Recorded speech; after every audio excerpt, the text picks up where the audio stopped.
The realm eternal, Asgard. Here we remain as the beacon of hope, podcasting out across the stars. And though we have fallen into man's myths and legends, it was Asgard and its warriors that brought podcasts to the universe. For this geek history lesson on Marvel's Asgardian realm commences.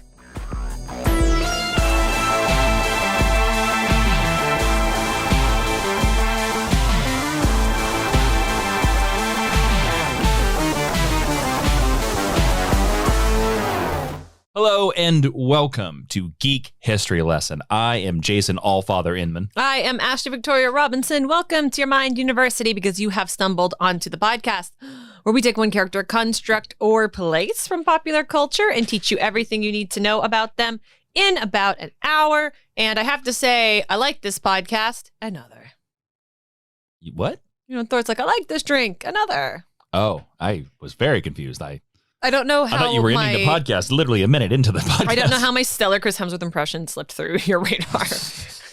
Okay, everybody. So with Thor, Love and Thunder hitting this month, and there's lots of references and lots of Asgardian traveling, I thought it would be interesting to give our listeners a big lowdown on how Marvel Comics views Asgardian myths and Norse stories. And of course, this all ties into Marvel Club, which we're doing over at the Patreon, which we'll tell you a bit more soon. So Ashley, I think we should just hop into the realm eternal, crossing the Bifrost, put on our winged helmets, and head right to the 10-cent origin. Yes, that is the first part of the podcast where Professor Jason is going to tell you all of the who's it's and what's it's galores in case you go to a Marvel Comics cocktail party and someone's like, what's the deal with Asgard? So Asgard, of course, its aliases are Asgard Space, the Celestial Asgard, the God World, the Golden Realm, the Heaven's Realm, the Nine Worlds, the Realm Eternal, Jasgard, Beachgard, Rasgard, Arthgard, and it first appeared in Marvel Comics in Journey into Mystery number 85 in August of 1962, a couple years after Thor's debut in Marvel Comics. Arthgard? Just go with it. Asgard has appeared, of course, in various media adaptations, most notably in the Marvel Cinematic Universe films of Thor, Thor the Dark World, Avengers Age of Ultron, Thor Ragnarok, Avengers Endgame, and the Disney Plus series Loki. Eventually, Asgard was relocated to Earth, appearing on Earth in Avengers Endgame and in the upcoming film Thor, Love and Thunder. Now, instead of our normal meet cute, where we talk about where we first meet it and cute, this is a general, like, talking about Asgard and getting into the comparisons of Norse myth to what Marvel Comics views Asgard as. I thought it'd be nice to name our favorite Asgardian that's not Loki or Thor. It's so funny because I was like, I vividly know what I first learned about Asgard from. So that's funny that you like nixed the 10 cent origin. You can tell us. Go ahead. We had a book. We had lots of these kind of books when I was growing up, but it was basically like a collection of like fables or fairy tales or myths, and they had paintings. They were like illustrated to go with it. Mm-hmm. And one of them we had was on Norse mythology. Cool. So I remember it pretty vividly. Okay, so the follow-up question here. Who is your favorite Asgardian that is not Thor and not Loki? Oh, it's so easy. It's Freya. Freya's amazing. Oh, okay. Why? She has a chariot pulled by cats. Mm-hmm. Also, of all of the... So in most pantheons, there is a father god and a mother god. Mm-hmm. And usually the mother god is like a real sour, not nice a crone, person. If one would say. No, because she's always very beautiful. Oh, that's but fair. Really sorry. Jealous and really like ugly on the inside. Like Hera, like high key sucks. Yes. Now also Zeus high key sucks, and Hera is married to Zeus. So well, think about it. When I get it. The terrible Hercules legendary journeys happened, they made Hera the villain. Yeah. Well, Hera often is the villain. Mm-hmm. Freya is not that. Freya is very powerful. She has a lot of autonomy. She's much closer to like maybe Bridget or Ceridwen in the Celtic traditions, or Demeter, I guess, in your Greek pantheon. Mm-hmm. Like she's very like of the earth, of women, goddess over motherhood, and she has a strong connection to animals. There's actually a lot from Wonder Woman and the Athena Diana archetype that like can be compared to Freya, and she's also a fierce warrior. I've always thought Freya was really, really cool. And she has a chariot pulled by cats. Cool. Like, what could be cooler than that? How about you? It's Balder, right? No, I hate Balder. I know you hate Balder. What did Balder ever do to you? I hate Balder exist.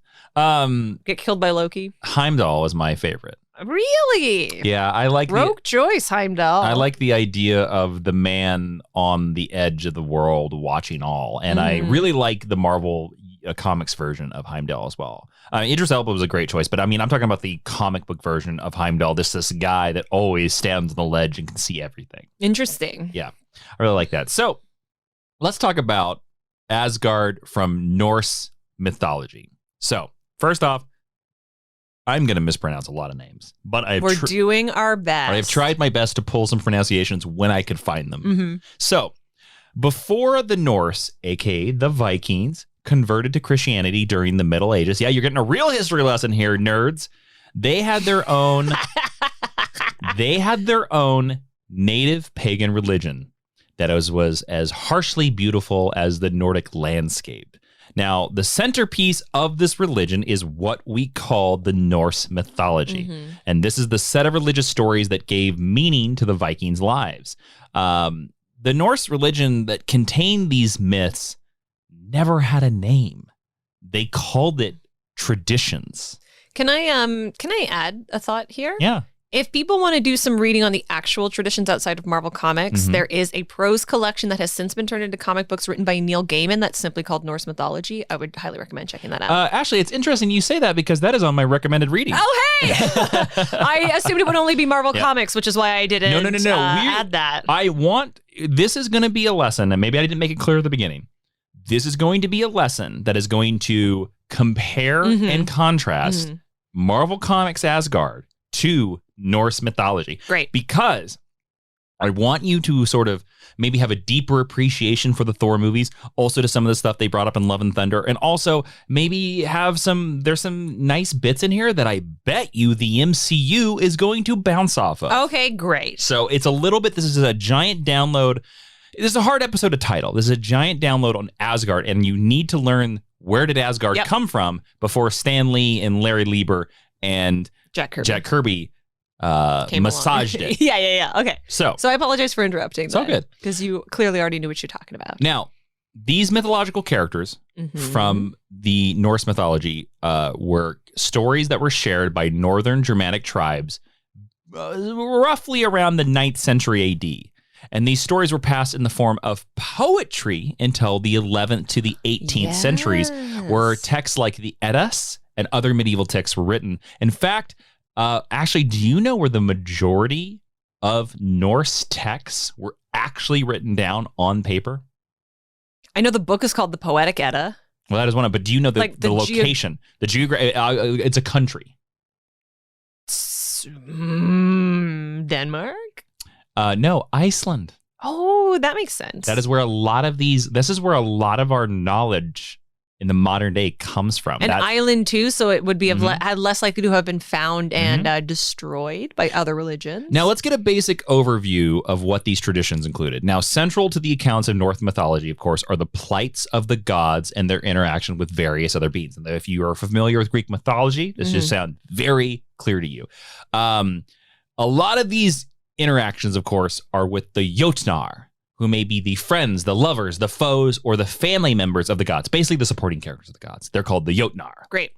Now, as evidenced by records of personal names and village names, the most popular god amongst the Scandinavians during the Viking Age was Thor the Thunder God. I'm shocked. Yes. He is portrayed as unrelenting, mountain crushing, and with a giant hammer, of course, as we all know from Marvel Comics, named Mjolnir. If you look at a lot of early depictions of him, he's also quite rotund because that was a sign of strength and wealth. And we'll get more into Thor from mythology in a little bit. Great. Now, Asgard, Thor's home, is the land of the gods. It includes the All-Father Odin, his wife Frigg or Frigga, their sons Thor and Loki, as well as a host of other characters.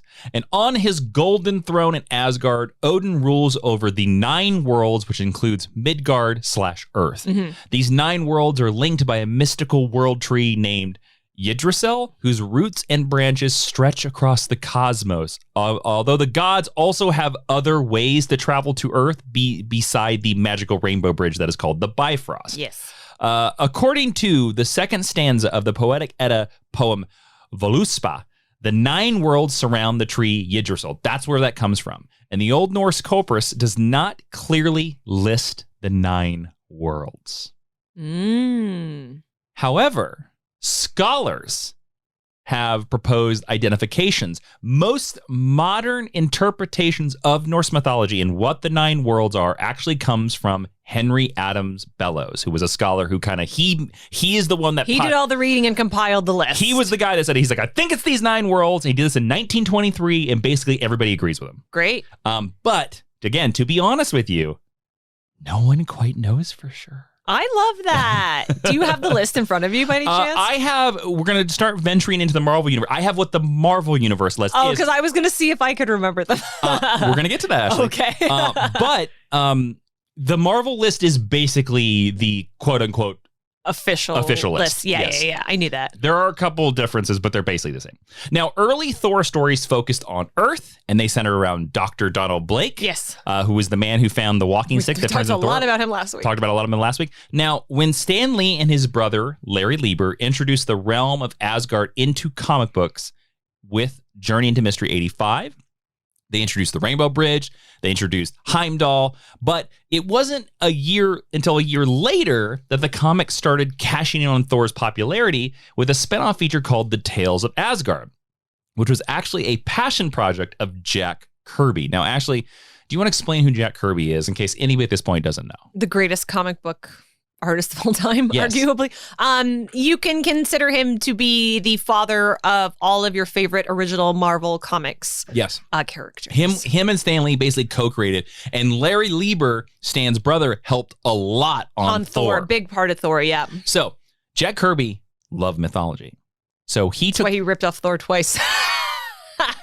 And so this Tales of Asgard became the passion project of Jack Kirby. And he was the one that he was like, I'm throwing all the mythology in here. We're going to throw in frost giants. We're going to throw in Surtur. We're going to throw in Oda. Here's Frigga. Here's the concept of early humans mistaking the superpowered Asgardians for gods. Here's Ragnarok. It's all coming from me. Here it is. And this is kind of what established what is known in Marvel Comics and is even referenced in the Marvel Cinematic Universe as like the Asgardian way as we know it in Marvel comic books. Now, Ashley, here we are. There are 9 realms in Asgard. Can you name the 9 realms of Asgard in Marvel mythology? Does Asgard count as one of them? Yes. Asgard, Midgard, Jotunheim. Yep. Alfheim. Yep. Svartalheim. Yep. Muspelheim. Correct. Oh, man. I got 3 more? Yes. Oh. You have 3 more. Jotunheim. It starts with a V? Vinheim. I'm going to put a timer on you because I don't know the last 3. You missed Vanaheim. Vanaheim. And I will explain what all these are. Listeners. Don't worry. You missed Helheim. Helheim. Oh, man, Helheim. And you missed the one that appeared in Avengers Endgame, Nidavellir. Oh, Nidavellir, yeah. Okay, well, I did 6 out of 9. Not too bad. So we're going to go through them in alphabetical order. Great. Alfheim is the home of the Light Elves. Alfheim is a distinct region on the Asgard planetoid. Okay. You have Asgard, the home of the Asgardians. It's the name of the planetoid. It has a capital city, all these other kind of things. You have Helheim. It's the realm of the dead. It's ruled by Hela. You have Jotunheim, which is the home of the frost giants. You have Midgard, which is Earth. You have Muspelheim, which is the home of the fire giants. Yeah, they're cool. They're so cool. And it's ruled by Surtur. You have Nidavellir, which is the home of the dwarves. Yes, where they make weapons. You have Svartalheim, which is the home of the dark elves. We saw the dark elves in Thor: The Dark World. We did. We also saw Muspelheim, I believe, in Thor: The Dark World. Yes. Briefly. And we have Vanaheim, which is the home of the Vanir, which is a sister race of the Asgardians. Yep.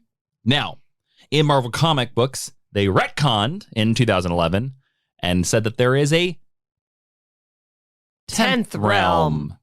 You want to make a guess on what it is? Tony Starkheim, Ironheim. Heaven. Heven.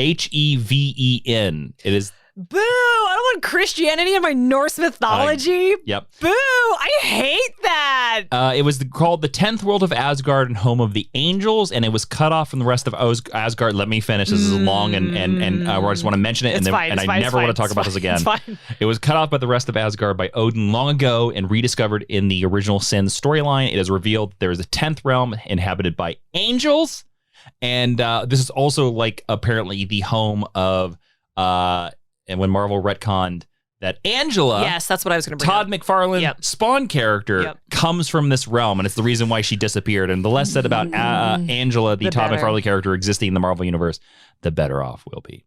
Fun fact, everybody, if you like snakes, the massive Midgard serpent that lives around the Sea of Space between Asgard and Earth is called the Midgard serpent, is often said to be the reference for Ouroboros, which is the serpent eating its own tail, and it feeds on unsuspecting and unprepared Asgardian sailors that sail back along the world tree from Earth to Asgard. Oh, that's cool. So it's a sea monster. So basically, watch out.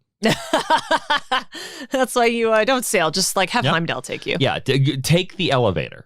Don't get in the boat. Yeah. Okay. Now let's talk about, before we talk about Asgard specifically, I want to talk a little bit about, we talked about Marvel Club. We are deep into Marvel Club over on the Patreon. We're having a lot of fun over there going through, we did this with Doctor Strange. We went through the Doctor Strange movies. We're going through the Thor movies. And if you come over to our Patreon over at patreon.com/Jawiin this month, if you sign up and join our Patreon as part of Marvel Club, you're going to get a Mighty Thor art print by Sarah Louver. It's amazing. And not only that, it's the second of 3 interconnected prints of Marvel Club that we'll be sending out this year. The first one went out just last month. If you're already a member of Marvel Club, you're good. You're getting it. You're getting it. You're all good. You don't have to sign up again. There's going to be a retrospective on all the Thor movies, possibly a live stream on Thor Love and Thunder. And, and also there might be some Spider-related retrospectives coming up later. You're going to get that and all the other 3 other podcasts we record a month over there. So support this podcast and check out all that content over there at patreon.com/Jawiin, Jawiin. I mean, last week, if you want to go make fun of us, last week we released a podcast on Thor and Love and Thunder predictions. And I guarantee you that half of that podcast is completely wrong. I also want to say that the little Jane is so cute. Comic Book Girl Sarah did such an amazing job. Jane looks amazing. Now, Asgard. It's a people, remember? Like that one movie said. But that's incorrect. It's actually a place. It's a place. It's seen in the comics and the movies. Now let's talk about the city of Asgard. Okay. Asgard is a fabled home of the gods. It's a beautiful city surrounded by walls to ward off attacks from frost giants. It is actually a small other dimensional planetoid, and its surface area is about the same as the continental United States. Asgard is not a sphere. It is a flat landmass. We've seen it floating over Oklahoma. Asgard does not rotate about its axis, nor does it revolve around a sun. But Asgard does have intervals of night and day. So some object or some force functions as the sun. Wait, so it's flat Earth? It's the flat Earth theory? We're not getting into that. It's flat Asgard. It's flat Asgard. Yep. Okay. It's mythology. It's fine. It's it doesn't flat have Asgard. to work. There is Asgard is flat. Yes. It's flat Asgard. Yeah. We're not talking about it anymore. Nope. Now, however, portions of Asgard are in perpetual winter. Other parts are in perpetual summer. And the continent of Asgard actually has different regions outside the capital. So it's an entire world. So it's a more complex biodome than any Star Wars planet. It's not just the Golden City. That's cool. Okay. So Thor lives in Bilskirnir. Sure. Which means lightning crackle. It's a large castle-like enclosure that has 450 rooms.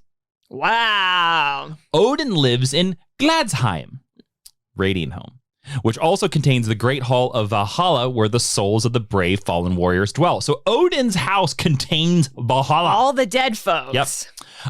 You think he got ghosts? Of course he does. Forseti, the god of law and justice, lives in Glintir, which has pillars of red gold and a roof gilt in silver. Ooh, I want to live there. Now, the first king of Asgard was Odin's grandfather, Buri. Though Buri is never seen in the Marvel Cinematic Universe, Odin name checks him in 2011's Thor. And Buri really isn't in the comics either. But he does make a brief appearance in Journey into Mystery number 97, where he emerges full-grown from the ice that melted because it was licked by a cosmic cow.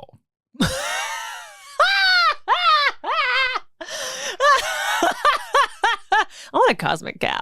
That's awesome. Yeah, cosmic cows are cool. That's so cool. You see, in Norse lore, Buri is the third being to ever exist. Buri, by the way, is a Hobbit name. Mm-hmm. It's absolutely a Hobbit It's name. Buri. So here's the order Of the three, first three of how critters? the universe is created in Norse mythology. Okay, great. I love it. It's the cosmic cow, Audumla. Audumla. Then it's the giant Ymir. Oh, sure. Then it's Buri. So the first thing that was ever born was a cosmic cow. Yeah, Abdullah. Just to take a sidebar, as somebody who really, really likes mythology, the importance of cows in a lot of religious structures, I think we often overlook as contemporary people who just see cows all the time. And I really, really love, like I genuinely, from the bottom of my heart, love that the first creature was a cosmic cow. We're going to talk about the cows. Here we're not done yet. Fabulous. Let's do it. According to legends, Ymir and Abdumla wandered the 9 realms, and the milk of Abdumla saved Ymir, and she licked the abundant ice to stay alive. Whilst in Niflheim, Abdumla's licking eventually thawed out a frozen Buri. In the original myth, Abdumla freed him by licking the ice, but in Marvel Comics, Journey in the Mystery 97, Buri freed himself after being discovered. Sure. Now, Buri was the first king of Asgard. His son was Bor, who is seen in a flashback in Thor: The Dark World, battling the Dark Elves. Bor rests in peace in the MCU. He's dead. But he meets a more tragic end in the comic books because he's eventually resurrected. Yes, he is. By his adopted grandson, Loki, and Bor is tricked into attacking Earth. Thor is eventually forced to kill Bor, which results in his banishment from Asgard for a while. Yes. Now, Asgard has existed in several other places beyond being connected to the World Tree in the comic books. Do you want to guess? You know a couple of these, Ashley, but do you want to guess some of the places that Asgard it typically exists in this pocket dimension? Yes. In the classic version, but it has also existed in other places. Do you want to make some other guesses? And Florida is not the correct answer. LOL. Floating over Broxton, Oklahoma, which is my favorite version of it. I think it's so silly. So is one of them like Asgardia? Like, because it's got a bunch of different names. Yes, Asgardia existed in a couple of different places. Yeah. Asgard now is like back to sort of being the way it was. I have to be honest, the only one that I absolutely know is Floating Over Oklahoma. Okay, well, we can talk about it all. That's fine. So in Marvel Comics, the original Asgard that we first met in Journey of Mystery was destroyed in Ragnarok. In this early mid-2000s storyline. Yeah. After Thor's return to Earth following the events of Ragnarok, the god of thunder recreated the capital city of Asgard on Earth, floating above Broxton, Oklahoma. Now, Broxton, Oklahoma is a real place, but it's an unincorporated town.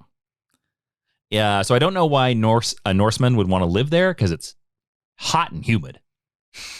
The fact that nobody has put up like an Asgardian museum or Well, mural. it's in the middle of nowhere. I know, but just spend $10K, buy the piece of land. Yep. You know, like you could make that a tourist attraction. The Asgardians later returned to their realm briefly, and their home was later renamed and rebuilt as Asgardia. Yes. And Tony Stark offered to rebuild it with new repulsor technology. For a while, That's right. For a while, it orbited the moon, and then it orbited Saturn. Oh, I didn't know it was all the way out of Saturn. But let's talk about the Asgardian people in the comics, their species, if you will. So Asgardians, they're not humans. No. They are basically aliens. Yeah. If you, in the strictest terms of they are denser, they are heavier, they are stronger than anything on Earth. Well, so they are alien. They're kind of like Vulcans. Hey, do you want to explain that a little bit to the listeners? Yeah. Vulcans are kind of like Jason said. They're the humanoid aliens from Star Trek. They're stronger than humans. They're longer lived than humans. They're arguably more intelligent than humans. Because their planet has more gravity. More gravity and harsher weather. Yeah. So Asgard is very similar. Okay, Asgard has heavier gravity, so all the Asgardians are naturally stronger than humans. Which you would have to be just to survive. Their tougher skin and their bones make them nearly impervious to physical harm, makes them seen invulnerable. Sure, yeah. And their dense musculature gives them supernatural strength and speed. Sure. Asgardians are not immortal. They heal quickly and they age slowly, and they can even extend their lives further by eating the golden apples of Idun, a magical fruit. They're like basically immortal, but they're not immortal. This is from Norse mythology. I know, yeah. As Thor can control lightning and thunder, most Asgardians have the ability to manipulate cosmic energy. So most Asgardians have a quote-unquote superpower in human eyes. Typically, they use their powers to alter their appearances. They can teleport across great distances. Famed villain Dr. Doom that's right. once theorized that all Asgardians possess the Odin spark as an inborn source of their incredible power. See, Dr. Doom... I kind of like that for the canon of the Marvel universe. Well, that just tells me that Dr. Doom, being a scientist, he's like, I gotta explain it somehow. I also want to say we have a really dope Dr. Doom shirt, if you haven't checked it out yet. Yes, Doom provides. That's right. Now, Ashley, do you like that all Asgardians are basically space superheroes in the Marvel universe, or do you not like this? I whiffle waffle on it because I want magic to be magic. Just have magic. Magic is cool. Yeah. However, the Marvel Cinematic Universe, I think, pushes this rule a little bit too far, but Marvel comics were very much born of the atomic age, and they are science fiction, whereas DC Comics tend a little more into the mythological and the fantastical. In the movies, the operatic. in the movies, they kind of make it seem like Asgardians, if you're not like one of the big dogs, don't have powers, that you're just people. Yeah, but they go too hard on like, it's not magic, it's technology, which kind of like robs the fun We're of not it, gods. in my opinion. And I'm like, just be gods, or just like think you're gods. That's way more interesting. But I think when you consider the time and the influences of when Marvel comics were created, I think making them aliens, that, you know, kind of in the Charity of the Gods, kind of, I don't mind it, but I don't either. I like them better as just magical beings. Now let's talk about some of the Asgardians in Marvel comic books and their differences to real Norse mythology. Great. Let's start with Thor. Not Australian. Of course. Marvel's Thor has long, flowing golden locks, and he's typically clean-shaven. However, the Thor of Norse mythology was noted for his red hair and beard. Yes. Marvel's Thor flies through the air by whirling his hammer Mjolnir, which, by the way, we're going to talk about Mjolnir. In the Marvel universe, it's created by a near indestructible substance known as Uru, which is a metal. That Uru was created by Larry Lieber, brother of Stanley. Norse Thor prefers to travel in style, with his chariot drawn by the fierce goats. Tooth Gnasher and Tooth Grinder. Yeah, and we saw them in Thor, Love and Thunder. Now, both Thors are ladies' men. With Marvel's Thor counting the mortal nurse Jane Foster and the Asgardian goddess Sif amongst his lovers. The Norse Thor seems to be a bit looser. He marries Sif, but he still has torrid affairs with the likes of the giantress Jarnsaxa. Yeah, I mean, why would a male hero be monogamous? In addition, we have only seen Marvel's Thor spawn offspring in alternate futures, whereas Norse Thor, he is the proud papa of at least 3 children. Yeah. Ashley, do you know Thor's children? Ooh, I surely don't. He fathered Magni, whose mother's name is not recorded. Great. He fathered Modai, and he is the stepfather of the god Ulnir. Oh, I knew Ulnir, yeah. Ulnir is the god of archery in Norse mythology. He's cool. Now, in the Marvel comic books, Magni is the son of Thor and the Enchantress in Marvel comic books. And that also happens in the alternate universe as well. So there is a chance that if they wanted to do a baby Thor in the MCU, Magni would be who it is. Huh. So I didn't know that Cara Delevingne was in the Marvel Cinematic Universe. The Marvel's Enchantress. No, I know. Now, their differences between Marvel and Norse also extend to personalities. Yes. Marvel's Thor is a noble hero.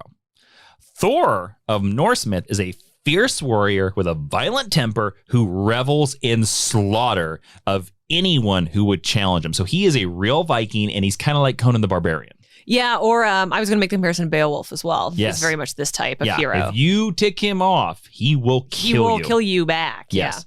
Now let's talk about Odin, the Allfather. Buzzkill in both universes. Buzzkill. Marvel often portrays him as a regal, aloof figure who hands down wisdom on high.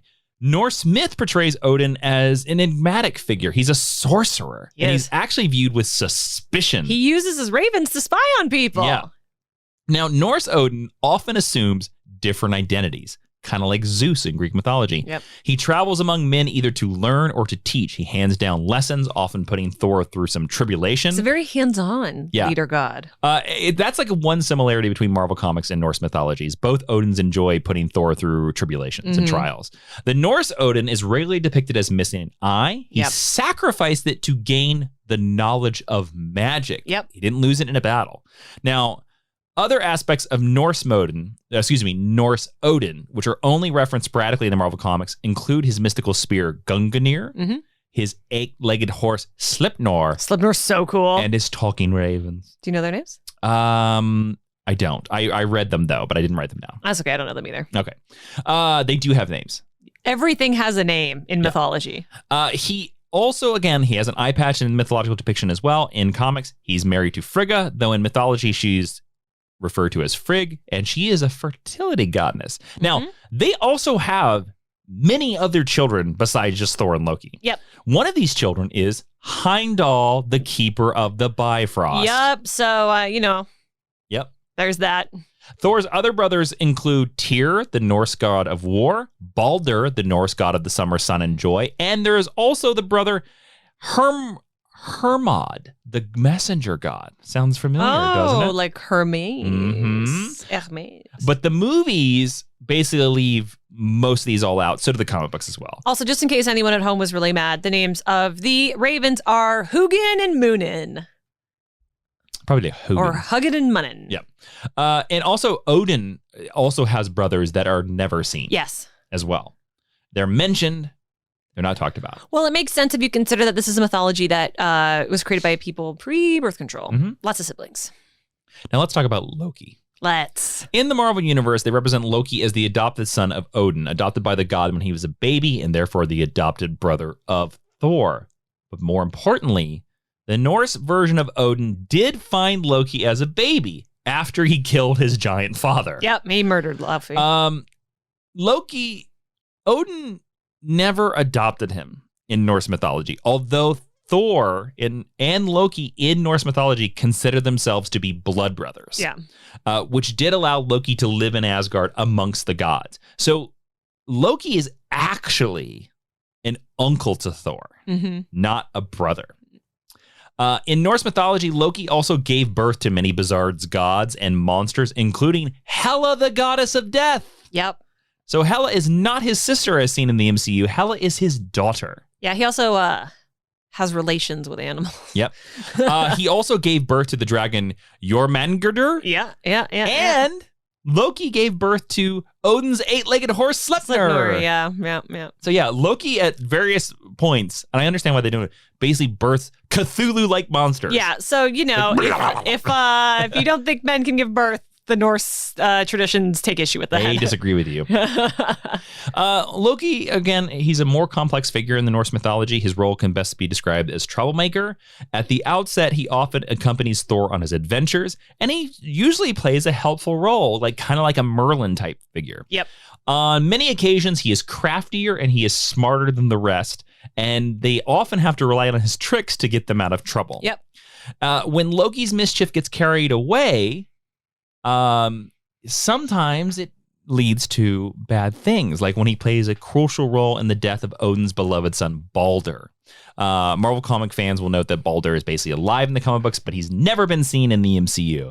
Beloved, a crucial role in that he intentionally finds the one thing Balder didn't ask not to kill him and made a dart out of it.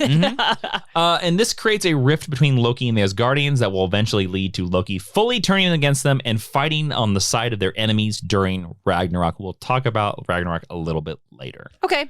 Now let's talk about Sif. Let's. While the MCU's version of Sif is revered as a warrior, in mythology, Sif is a fertility goddess and she is married to Thor. In Norse mythology, Sif is mainly known for one story only, involving Loki. Yeah, she's a fairly minor goddess. In this tale, Loki thinks it would be a fun prank to cut Sif's hair while she's sleeping because it was her defining characteristic. Sounds familiar to another story I've heard about. Okay, we'll just not think about it that much. Because it was her defining characteristic, her hair, and that it would make Thor angry, which actually Loki loves pushing Thor's buttons. When Thor wakes up and sees what Loki has done, give his wife a haircut, he flies into a rage and threatens Loki, who agrees to go to the realm of the dwarves and have a new headpiece of gold forged for Sif to replace her missing hair. So he makes her a wig? Or he makes her like a headpiece that like makes people think like, oh, look at that beautiful headpiece. We don't care that her hair is short now. This actually is a common trait of like how many of the mystical items in Norse mythology is actually created. Mm-hmm. Let's talk about Valkyrie. Yeah. Now, so far, the Marvel Cinematic Universe has only given fans one Valkyrie, but there are many powerful Valkyrie variants in Marvel comic books. In mythology, Valkyries were vastly different from the films and comic books. They're not warriors. They're basically the fates in charge of battlefield deaths. The Valkyries carry the dead to the halls of Valhalla, inside Odin's house, and they are the ones who decide which warriors get that honor. However, they also chose which warriors died in battle in the first place, and they do so gleefully. The Valkyries have far more power over life and death over most Norse gods. So basically the lesson here is do not piss off the Valkyrie. They will cause you to die. Yeah, they're like the fates in Greek mythology. Yes. In the comic books, the character that we know as Valkyrie, that is her title. That is not her name. Her name is, Ashley. Brunhilde. It is Brunhilde. Yes, that is her name. And in the MCU, we do not know. Her name is just Valkyrie. But if you know Flight of the Valkyrie, the Wagner piece, that's about Brunhilde. Yes. So it will, it'll be interesting to know. It'll be interesting to see if we ever learn Brunhilde's name, because that's probably what her name is. So now let's talk about Mjolnir. In the comic books, Jason's favorite joke. I hate that joke. Mjolnir in the comic books and Mjolnir in the myth. As per Norse mythology, Mjolnir was created by the dwarven brothers Brokr and Sindri in response to a challenge from Loki. The weapon was perfect, save for the short handle, which was a result of Loki's interference during its creation. Within the realm of the Marvel Comics and the Marvel Cinematic Universe, Mjolnir is made of Uru metal. In Norse mythology, however, it was made of iron. And according to the Prose Edda, it was presented to Thor as having the following magical capabilities. It was unbreakable, and Thor could smite anything as hard as he wished, and it would not fail. And if Thor threw it, it would never miss and would always return to his hand. So they did take that from the Marvel comic books. This item does not have an enchantment of worthiness that prevents anyone from using it. The giant Thamir once stole it from Thor and used it.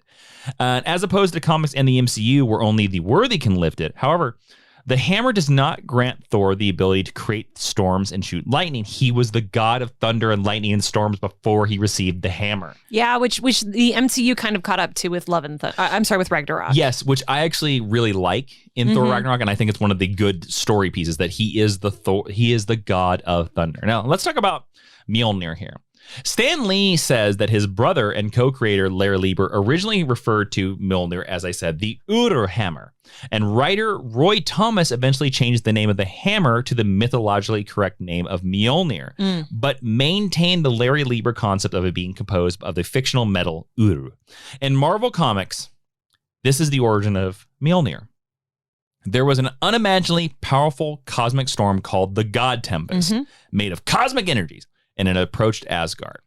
Odin battled the storm for many days to defend his kingdom, and once the storm was weakened enough, Odin defeated the God Tempest by trapping it in a chunk of Uru. From the Uru, Odin ordered the dwarves in Nidavellir to forge Mjolnir. The blacksmith Eitri, Brock, and Buri, there it is, that name again, needed to use the tremendous heat of a star to get the forge hot enough to manipulate the Uru. The hammer was completed in 17 weeks, and in the process, a star exploded. 17 weeks? Yep. In the process, the star exploded and almost took Midgard with it. In Marvel comic books, it is said that this is the event that caused the extinction of the dinosaurs. Born in the heart of a dying star. Yep. After Mjolnir landed on Earth, Odin retrieved it, but when he first retrieved it, he had problems wielding Mjolnir, and he almost couldn't control it due to the god Tempest still retaining its power. Odin cast an enchantment on the hammer to prevent anyone else wielding it, and he eventually bequeathed it to his son with many other enchantments, including the enchantment to be worthy to wield it. In the comic books, actually, Mjolnir has been destroyed and reforged about 8 times. Yeah, a lot. Yep. Now, here are some interesting people that have wielded Mjolnir. Loki, after having his moral compass inverted.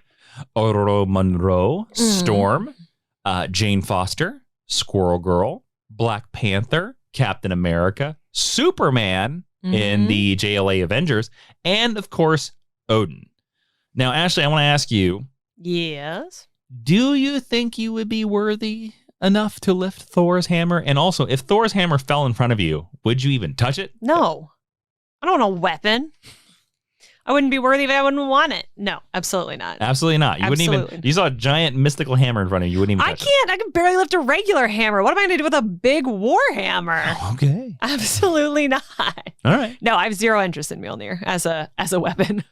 So real quick, I want to also a quick mention of the friends of the Asgardians, the Greek gods. Ashley, do you want to describe the Greek gods for our listeners? Just a little actual mythology of the Greek gods to our listeners. The Greek gods live on Mount Olympus, and they are pretty much an incestual family group. They are the children of Kronos, the Titan Kronos, aka Saturn. The king is Zeus. His wife is Hera. A bunch of their siblings are also the main gods, or their children, or their nieces and nephews, and they like to sexually assault people. Sounds familiar. It's like all mythologies are connected somehow. Let's leave that. It's almost like Mjolnir and Excalibur might even be kind of similar. Interesting. It's like people just keep rewriting the same myths over and over here.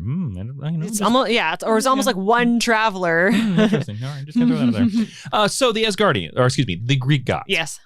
Zeus is the king. Yep. They live on Mount Olympus. Yep. Also in a pocket dimension.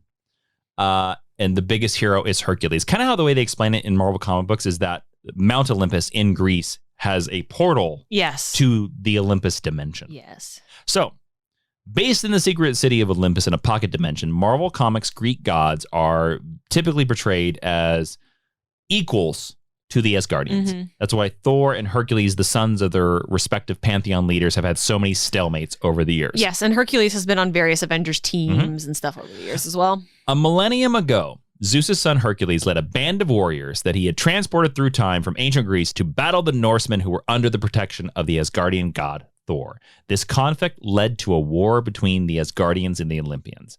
Odin, during this, eventually learned of the coming of the third host of Celestials. Who are the Celestials, Ashley? The Celestials are these big, giant space gods that tie into kind of everything in the Marvel Universe. Yes, they are, depending on certain mythologies, they will plant seeds of themselves within normal planets, and then they will birth outside of the planets. And, you might have seen that in a recent movie.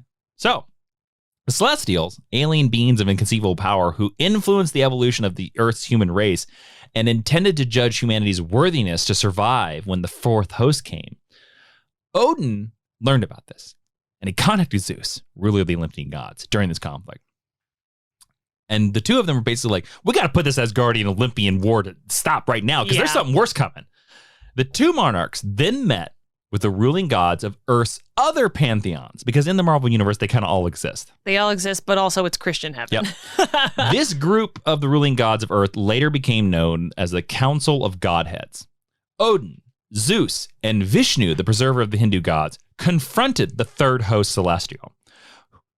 This third host celestial threatened to seal off all the interdimensional passageways between the gods' realms and Earth unless the gods stopped interfering with the celestials' activities for a millennium. Acting on the behalf of Earth's gods, Odin, Zeus, and Vishnu agreed to the celestials' terms. And Odin basically started making plans for when the fourth host celestial would show up a millennia later. I also just like to imagine, because they only mentioned 3 pantheons, that like the Roman gods or like the indigenous people's gods are just still mucking about on Earth. He constructed a suit of armor which was nearly invincible called the Destroyer armor, and he transformed the Ring of Nebulung into the Destroyer's armor. Frigga and other leading goddesses of the Earth's pantheons took charge of finding Earth's human beings were as close to genetic perfection as possible over these centuries. Now, I'm going to leave it at that. It's pretty modern, but I'm just saying that Asgard and Olympus and Vishnu having sort of a secret war with the Celestials might be something that the MCU might touch on. Just throwing that out there. Might be something to park in the back of your brain. What is Ragnarok?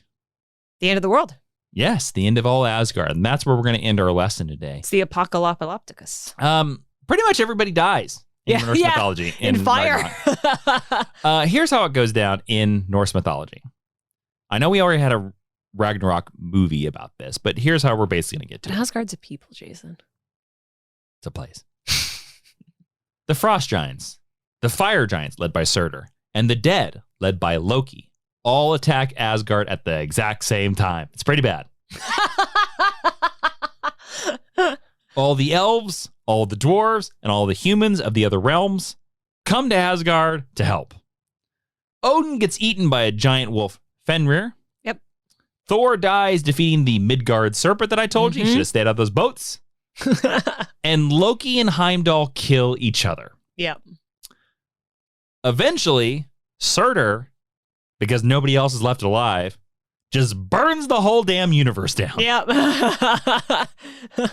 But 2 humans and a few gods do survive so that we can start the whole thing over again. Yes, because that is the thing. And this is very true in Germanic storytelling traditions, in particular, of which Scandinavian traditions are rooted. It's all a cycle. It's all a ring cycle. So everything always starts again. Yep. And 2 humans and a pear tree. Few sort of celestial beings, being the only things around, Can really cut your talent costs that way in casting, huh? Yeah, well, it feels familiar to me somehow, but I'm just gonna move on. Anyways, meanwhile, in the comics, Thor fought his first Ragnarok at the end of Stan Lee and Jack Kirby's Thor run in 1966. It happened again when Surtur arrived during Walt Simonson's acclaimed run in the 80s, and then again when Loki made a bunch of Mjolnir-like hammers for his army in 2004. Now, the first cycle of Ragnarok kind of began in Thor 274 back in August of 1978. 4 issues later, Thor managed to delay Asgard's fall by accepting banishment to Earth. His efforts to hold off Ragnarok stopped in 1998 with the publication of Thor Volume 8 to 85, in which Loki creates the copies of the Mjolnir hammer, and Asgard goes down at last, and Thor basically, and Norse mythology, disappears from Marvel comic books for like 3 to 4 years. Yeah. And besides this doesn't even count the many times that Asgard is outright destroyed by non-Ragnarok related means. Just like Mjolnir the hammer, it's destroyed, brought back, destroyed, brought back, depending on how the story goes. And sometimes we call it Asgardia for reasons. Exactly. So everyone out there, I hope that gives you a nice look at the world of Asgard and so many of its aspects. And I thought I wanted to talk about some of the aspects of like where Marvel gets its stuff, because I think it gives you an interesting perspective going forward for the movies and also enjoying the old comic books. I also enjoyed the implications about like other stories. I think it's pretty obvious that there is some other stuff coming from Norse mythology. It's just going to be interesting to see like how quickly will they get to it. Yes, or how completely will they dedicate themselves to it? Because like obviously we've seen a Ragnarok and it was not quite the Ragnarok. I would describe it as anticlimactic compared to what mythological Ragnarok Even is. to the Walt Simonson story, which is brilliant. Oh, look, if you've never read any Thor, we'll get there. You must. We'll get to it. But that is it for Asgard Explained. I really enjoyed listening to that. And if I hope listeners liked it too. Please let us know, because this might be fun to do for Greek, for other pantheons that kind of get tied up in our comic book nerdy sphere. I mean, to be honest with you, we could also do it for alien cultures, because again, one of the fun stuff about comic books and superhero universes and all kinds of universes in genre is that when they adapt it to movies, when they adapt it to television shows, they can't cover everything like the prose materials or comic book materials. And there's just so many fascinating worlds. I'll tease this, like the Percy Jackson show is coming out. Yeah. So that would be a perfect time to dive into Greco-Roman mythology. Well, sure. Or like we could go into lots of interesting stuff. Yeah. Let's get to the recommended reading, Ashley. Which is where if you go over to geekhistorylesson.com/recommended reading, Professor Jason has a bunch of choices if you want to get on the up and up with Asgard and with Norse mythology, both in and outside of the Marvel comic books.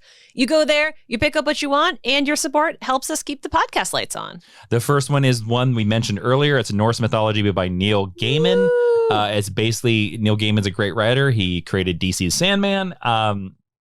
He has witty prose, and basically it's him sort of telling you about Norse mythology in a very fun and light way. Like, there's one strength that Neil Gaiman has always had, and it's magic and mythology, and this is a perfect blending of the two. If you are an audiobook fan, the audiobook is very good as well. Who reads it? Is it Neil Gaiman? I don't know. Okay, I don't know. I put the book on here, so. It's a nice British man. All right. Number 2 is Thor by Walter Simonson, Volume 2, specifically because this is the Ragnarok arc. Hell yeah. But if you have never read Walter Simonson's Thor run, that is where Surtur comes from. That is where Beta Ray Bill comes from. That is, I believe, where Valkyrie's introduced. If I'm right, I might be wrong about that. But Frog Thor comes from this. Yeah. Throg comes from this. If you've never read it, you owe yourself to it. Who cares that it was made in the 70s? It's eminently readable. You should have some literacy about your comic books. Also, Walt Simonson draws it as well. Yep. So he is doing double duty Dan Jurgens level brilliance from page to page to page to page. I'll give you another connection from Walter Simonson to the MCU. Yeah. Walter Simonson did a very underrated run on the Fantastic Four in the late 80s that he also drew himself.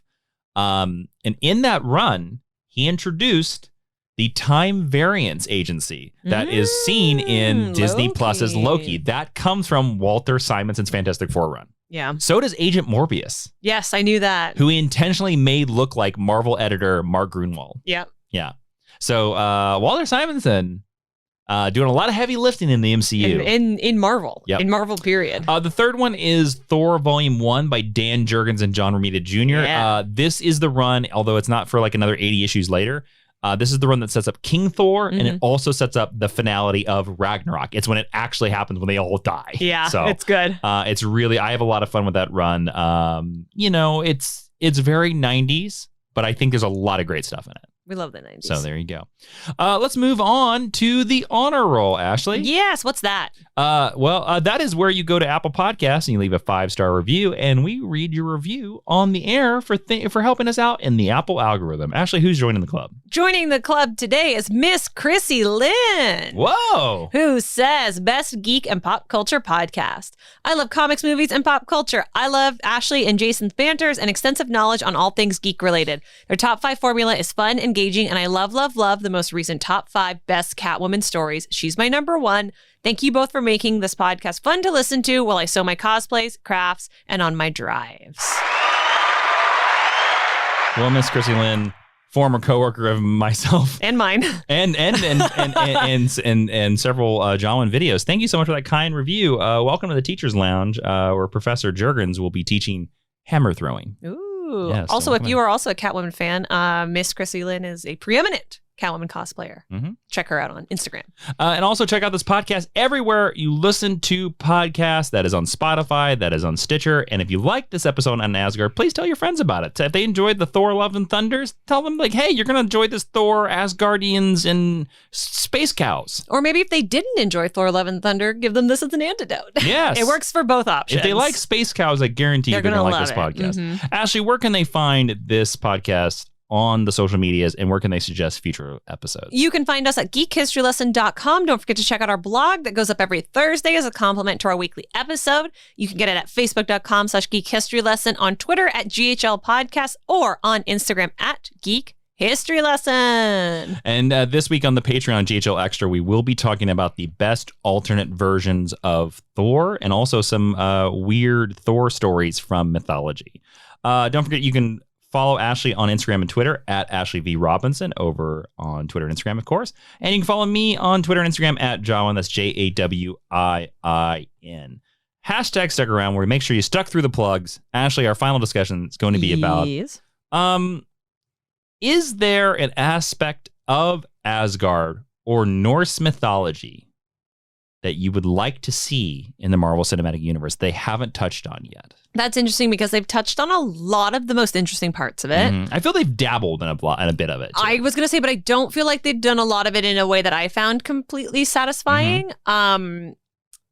I would be much more interested actually in them revisiting Helheim in a more thorough and thoughtful way than simply as a side note to the villain of the movie. I think Helheim is really, really interesting. We haven't seen Alfheim, which I would really love to see. I love elves and all mythology. So of the stuff that they haven't touched, I would love to see Alfheim. And also because Alfheim, they're allies. They're the light elves. They're the quote unquote good guys in, the black and white storytelling of morality. So I'd like to see Alfheim, I think. Is there anything for you? I really would like to see more traveling through the world tree. Yeah. Because and this is a nitpick on Thor Ragnarok, I don't like that we got sent to another planet. I would have liked to have gone to a different realm. I agree. A different dimension. Because that's a thing about Thor that's cool, is the cosmic mixed with the fantasy. But they keep walking back the magic parts of it. They love to be like, it's science fiction. Like I remember it's Star Trek. I remember when you and I were, Jason's wearing a Star Trek shirt, we're watching The Northman. Kevin Feige, by the way, is a huge Star Trek fan. I'd love to see Kevin Feige on Star Trek. Avengers Endgame is all good things. Star Trek Next Generation, it's all good things. Yeah. But when you and I were watching the Northmen, I remember when you see their version of Yggdrasil and you see the future children floating on the tree and stuff like that. And I was like, wow, Thor could never, the MCU could, and like, that's kind of the sort of thing that I want from Thor. Like, I would love to see a traditional, and I don't mean white when I say this, but a traditional depiction of Valkyrie as the warrior leading the souls or like overseeing the war on the winged horse. Yeah, there's something Thor, and I understand for production reasons why you do this. They keep making sure that Thor stays in a science fiction realm. Yeah. And the thing that Thor comic books do very well, and the Jason Aaron run does this very well, is dip it into a fantasy. They feel epic in a way that the movies don't. And they also sometimes feel scary. And it's because Gore is very scary. It's because we get into these realms that our human brains can't understand. But I understand for a movie, our human brains have to understand it. But I would like to see that in the movie a little bit more. Like, I would love to see a Thor movie that is more Norseman than sci-fi. I agree. Yeah, for sure. Like, push that envelope a little bit more. Yeah, like particularly we're going into our fourth Thor movie. But you and I love the idea that they're magical and to be honest with you, like, I'm one of those people where like a character to me can be magical and it be science. Well, there are those are one and the same to me. There are Star Trek characters like in let's go into Strange New World talks, like the are telepathic. As far as we know, that's magic. Right now, that's closer to magic than it is to science. Look, you want to dive into some crazy Star Trek talk? Here we go right now. There's a species on Star Trek called the Q. Yes, they are basically omnipotent. Yeah. They are gods, energy beings, yeah.